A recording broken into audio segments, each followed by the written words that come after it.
that's really important. But you see, think that this is a book at one stage of development, really. And the last three chapters, I think I said at the beginning, are about history. Only history graduates here, because I'm a history graduate. That's good. I'll have it all. I only got a 2-2 because I wasted my time at uni, so my history's gone. We all do that today. But the history chapter for me is very interesting, but it's only broad brushstrokes. And I know that historians who are really sort of deeply in it would say, well, that's too simple. But you have to simplify when you're doing broad brushstrokes, okay? And I have to say myself, but it is worth reading if you can hang in. Because, as you know, I did say something about the first millennium, and I've gone through each stage to show that the default line that runs through, not just through RC tradition, although, as it says at the beginning of this chapter, what was said to me because we've mingled personal experience and some intellectual reading, right? And this was literally said to me on the piazza about 15 years ago, because we used to be there when they came out of Mass. But this was when remember the beginning of the crossover from the Anglican Church to the Catholic Church? Well, we used to be there for that. And this is what someone said to me, and I'm tall, right? And he said, this chap said to me, I would rather ordain a cat than a woman. But that's not unusual, because you get someone like some of the fathers of the church, and I couldn't put too much in them. And he was married, this man. No, this man was married. No, I don't know if he was. Probably. I don't know, because I just drew myself up to my full height, and I was even a bit taller then. And where we were standing wasn't Holy Church ground, because at Westminster only the first 2 slabs belonged to the church. So you had to know what you're doing here. And I was so horrified. I said, "Listen, young man," and he had a big dog collar stuck around his neck. I said, "Do you know I've been a head teacher for over 20 years and a Catholic? How dare you say something like that to me?" And but when I went on the radio and said this, people were horrified. Not to support us, that we dare say something like that on the radio. Now this was over 15 years ago. It shows we've moved on a bit. The sisters in my congregation, some of them, I've never said this publicly, but I'll say it here because I sort of trust you. But they're very good women. But they all a lot of them rang the provincial and said, how could Myra Poole say something like that on the radio or TV? I don't know which one it was. You see, that's what we call, that was a moment of awakening. That's why we put this famous word, awakening, here. The word comes really from Moses' time. He gradually was awakened to the job that the mystery of God was giving him to do. And everyone has to have an awakening moment. These are long, but of course you can still get it now. I did a talk a long time ago, and there was another young woman, she's going to become a religious. And I said something which was true. And she said, what are you talking about? She would never last in religious life now. She's like that. They wouldn't take her. And there was a young man, and I was doing a talk at the centre, the education centre at Tooting Bec in London. And this chap said, don't bring gender into religion. Now we can laugh. And there is still a vocal few who believe all that. And when we used to do every first Wednesday on the piazza, and we always used to do the Maundy Thursday. And Maundy Thursday in London, the cathedral, is Maundy Tuesday, because they can't fit everything in on Thursday. And regularly, we had our aunties there. We were known as the enemy within. This is true. And one day when we were on the piazza, not Monday, Thursday, another time, this woman came up and she grabbed our banner. She was physically couldn't cope with this, so we had to be very careful because we didn't want a fisticuffs. We always had the police nearby. We always phoned the police to make sure. We never had any other trouble. But on Maundy Thursday or Maundy Tuesday, there was this group who called them, I can't remember, they were called Catholic. Anyway, it was, and they actually always were there with us on Maundy Thursday. And they completely misunderstood what we were doing.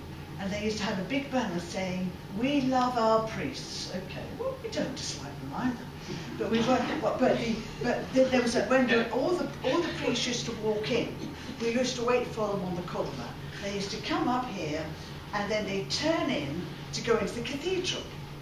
And we did that for several years. At first, they were all scared, but then they used to go and they used to give us a thumbs up. But they didn't all give us a thumbs up. There were those who thought we were totally off the end. And at the ordinariate, only 2 of us turned out for it because there wasn't enough people to turn out at that time in the morning. And both of us had sticks. And we had this big banner. But you see, the thing about a big banner, you trap people behind you. And they always think there is more there than you learn all the tricks of the trade, right? And that day, the seminarians were going in from the local London seminary, and they were scared to come and talk to us. They were terrified when they talked. Only one youngster, I suppose he was in his 30s, had the courage to come up, and then came up one of their tutors. And again, I was taller than he was, which is always very helpful. And it was extraordinary. He came up, he said, "What are you doing here? We're never going to have this." And I just stood up and said, "I'll pray for you." But it's true. I mean, it's true. But if ever you get too angry, then you've got to stop it. You have to be really careful because you have to keep a good sense of humour. On the other hand, we met brilliant people outside. He said, "Good on you," and there was a lot of foreigners from abroad, and they did too. It wasn't all negative at all, but it's the kind of thing that happens to you when you're doing that kind of thing. But there was wisdom amongst our bishops. They never tried to stop us because they knew we'd get more and more vocal. And so the Holy Spirit tells you what to do in the end, actually. And it was the same in 2001 when Joan Chister and I got really in trouble at the first Women Ordination Worldwide Conference. We held it in Dublin on purpose because it was the Catholic country that had sent out all the missionaries. We knew what we were doing. But at the same time, there was Women of the Waves there. And the boats used to go by, and the people who wanted an abortion, especially in Ireland, they used to get on that boat. So they got really, the poor old Archbishop there didn't know it was coming or going. On the river outside, he got these people, Women of the Waves, from another part of the world, and we were there on the inside. So it was 2 hours, but 2 different ones, right? So, but that was very interesting. And again, the Holy Spirit helped us because they caused such an uproar. We got all the press interest in us. No, we did nothing.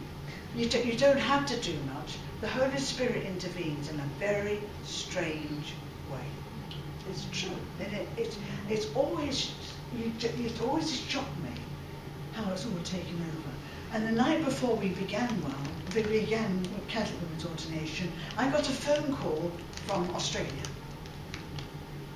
Because at that time, in the early 1990s, everybody was worldwide beginning to get together. And that was another thing. I didn't know they were starting a similar group as we were. But that's the first chapter. But I thought I'd tell you some little stories, because it does help to enflesh what is in here. And now, if I go to the history chapter, you'll read it through and get the points. But one important point really is is the vitality and the creativity of women and men to outdo what you call the patriarchal church. You know, we talk about patriarchal church. Fiorenzo would say the kyriarchal churches, that is, and all injustices are very similar at the end of the day. They all come from the same root. But what I found most interesting when I was reading this, the 19th century Mariology, because before that century, women, it was women who were the either harlots or virgins, right? That was it. There was no in between. And we were sort of cut into, it's called dualism, the whole question of dualism, which is worth discussing in your groups. And the best form of dualism, to understand it, is the dismemberment of women, because we weren't supposed to have brains. We were supposed to just be objects, you know. And as some of them used to say, including Aquinas, Thomas Aquinas, our main reason is to have children, and after that, men are better for men. I mean, but these are all the things that we went through in the past. It's extraordinary. But when it comes to the 19th century, this Mariology starts, and instead of us being the worst of the worst, the men get it. The men become the vicious ones, and we become the upholders of morality. And of course, it was lovely to put us in a slot. We were the ones who held it all up, and you've got all the different things that Rome brought out under both John Paul II and it's all in here, and Benedict. But then, you know, there was the one that said women. He put us on a pedestal. Mulieris dignitatem, the dignity of women. Well, it wasn't up to much, because they tried to make us untouchables. Women, and it's true, and that Mariology brought a culture of the church, and we talk about the feminization of the church in the 19th century. Now, we as religious got caught up in that. And it is that bit of Mariology, it's really worth having a good look at, because we're still living out of that we are special. Well, we are special, but it is so important. And Mary Malone, who's a Canadian historian, has written a very good book on the whole, well, she's written 3 volumes actually, but particularly on the 20th century, explaining this Mariology. And you've got a good book at the back, there's lots of book references, and that's really worth following out. It affected religious, it affected us all, because the time you come to the suffragette movement in the beginning of the 20th century, it's very hard to find anything on Catholics who were in the suffragette movement. There were 2 women, certainly one, I think they're vocation sisters, and one of their people in England, she was a suffragette. She's the only Catholic I know, but she had to leave the suffragette movement when she became a religious. And also, I've always felt as religious that in the early part of the century, there were these, what I call the secular women, and I mean that in the right sense, and the religious women. And they actually didn't meet because the church wouldn't let us. So a lot of them were left behind. And this Mariology is really something quite important to look at. And from that time onwards, right up to Vatican II, you've got a whole list of popes who brought out things against women, particularly with the flapper movement in the 1920s. And it was all condemned. And Casti Connubii, that was the whole thing about marriage, etc. In here, I put it briefly, but it's worth reading to see how much the Catholic Church was against. The Catholic Church was against the suffragette movement. There's only one, I had a story in my school, and there's only one reference to a parish that accepted it, and they were stoned. It's extraordinary. So that had a tremendous effect on silencing women, actually, and it went right on until the Vatican II of 1962. And it was old Pope John, you know that big fat Pope, can you remember him? He almost died on the radio, that's what I remember. It was all on the radio, do you remember him going there? Every detail of his death well, I've got a good memory for some things, and for others I haven't. But that was extraordinary. And he was an extraordinary man, because he followed, I mean, there was Pius XII, who was doing a lot of, it just, I mean, the history of the popes is also very interesting. But that was, I mean, the Aggiornamento, we all know something about Vatican II here, although I have to say a lot of the younger generation know nothing about it, because they don't teach the history of the church, which is a big, big loss. And but there was something special there, and really we've got like a reincarnation of this Pope, of John's in Francis. I know he's going slowly, but he's also very devious. He is devious, and the whole thing about with his ordination, he's done away with the icon theory. You know that because we're not physically male, and everybody wrote about that nonsense. But he calls it functional. Well, it's functional because it's an in-between stage. I did hear something off the cuff, and I from a male priest, who a lot of you would know, and evidently, because they get to Rome and we don't get to Rome. We're outside with the flags, even in Rome. But they get in. And this chap said, and I'm not telling you who it is, but don't get your appetite. But I heard it recently, and I heard it from an Anglican. And she said, because she was talking to this priest, that actually this Pope does support women on the altar. But it's functional because he's got to clear away the Aegean stables of the Curia. Now he's in a right, if you look at the tablet, if you get the tablet, this week, he could do, because he's got that dreadful pill, excuse me saying so, from Australia. And of course, he was involved in paedophilia. He did nothing about the priests. And I know that Pippa, you were in touch with a called Morris in Australia. Yes. So this Pope has shifted things, but he's got to go. I mean, you know, he's tried to shift nearly 2,000 years. You know, I mean, and the mentality, but it's freeing people. I mean, it's freed us. I feel much freer under this Pope. I mean, but if we get another bad Pope, well, then we'll all go back to what we were and sharply. But I think they can't go back now. That's the thing.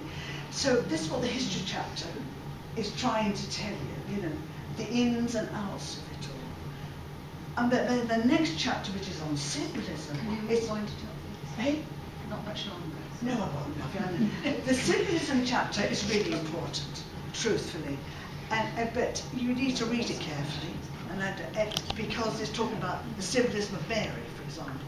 Or also, I mean, there's something very strong in there from the theology of Hans von Balthasar about if you take his thought to the end, it's got a nasty ending, and he was the most popular theologian of John Paul II and Benedict. So there's no wonder they brought out all these things against us. But read it for yourself. And Mary Mary is there's a lot of stuff there, because you know a lot of women can't cope with Mary, because if she didn't have a child in a normal way, if the baby just slipped out with no pain, what's the use of that for a woman? And it's making Mary, she was a Jewish woman married to an older man who had children already. And so the idea of the image of the Holy Family, 2 in 1, ain't correct. There was no 2 in 1, there was a family there. I mean, there's a lot of things hanged in the balance here. Was Jesus born through natural means or not? And we don't know. You know, I can't even get. But that's all this bringing Mary up to date, and that includes first Protestant women. Because I went years ago to Holland, and there's this Protestant woman who was an artist, and eventually a book came out called Desperately Seeking Mary. And what she had done, she had made wax figures of Mary, all the myths of Mary, you know, and in the end she burnt them to get the images as off the mind. But that is a very important chapter, and it needs a lot of thought and you just hang in with it, and see where it's going. And then the last chapter is on who and what is church. And we used to use the word reform. We now use renew. And renew is a very deep thing, and it takes time. So that one, I talk about the blueprint church. The church we've got now, is it always going to stay or not? And most theologians will say no. The church, if it's going to go on existing, well, it'll be gradual, but it will become what Ryan calls the diaspora, those who are in smaller groups. You may need not agree with it all, but just try. So I'll stop now because I can see. Well, only because, thank you very much. So I want to really give you some things to hang new things on. Okay, well thanks for listening. And do it, and if you get any points, you can write to any of us. We've got Feel time for free. questions.